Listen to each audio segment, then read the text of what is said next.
naman tayo guys sa ating silo. Papandawin natin yung silo natin sa bayawak. Ay mga idol,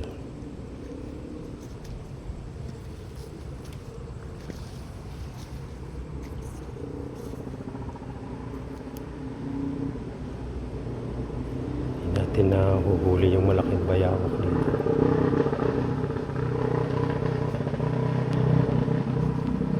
Isa natin silo mga idol, walang huli. Puntahan natin yung isa mga idol.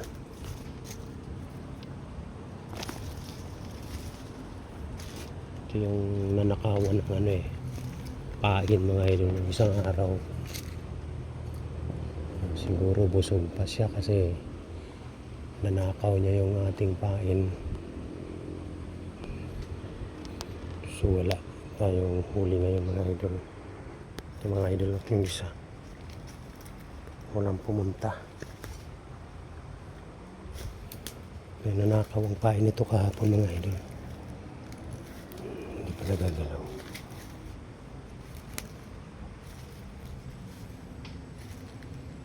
Yan. So wala pa talaga mga idol. Siguro dayo lang dito yung nangangain ng manok, kaya wala na siya dito. Ito yung pangpang ng ilong mga idol. Gubat na gubat mga idol. Meron din dito mga idol mga alamid, nangangain din niya ng manok.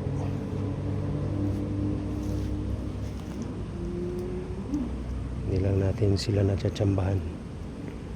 Mga panabong na manok mga idol ang kinakana nila sa atin. So ipapo ng mga gubat na yun. So ito mga idol ang akyatan ng bayawak.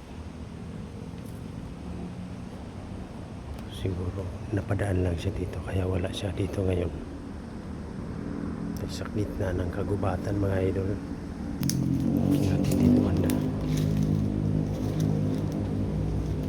dinadaanan niya. Ito yan, laking puno ng pili mga idol. Pili po yan mga idol, walang bunga. Yan ay native na pili mga idol. Ayan po yung ating manukan mga idol, nakikita nyo yan.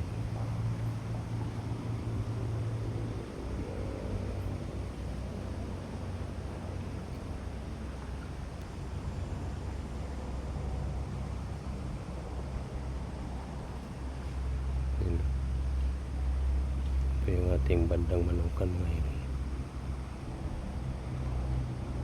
Malapit lang kaya kinakana siya ng mga bayawak at alamid ng ating mga pasisiw.